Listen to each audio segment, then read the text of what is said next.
Hello friends, લોકો આવીને બહુ પૂછે છે કે આ થેરાપી શું છે, આ ફિઝિયોથેરાપી છે, આ માનસિક રોગોમાં શું કામ કરે છે?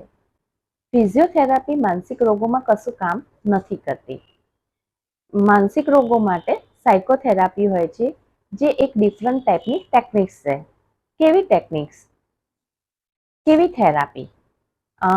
જેમ કે જોઈએ આપણે CBT એટલે cognitive behavioural therapy, psychoanalysis therapy, psychodynamic therapy, motivational therapy, short ટર્મની થેરાપી, આવી ઘણી બધી ટાઈપની થેરાપીઓ આવે છે, જેનાથી પેશન્ટના માનસિક રોગોનું નિવારણ કરી શકાય છે.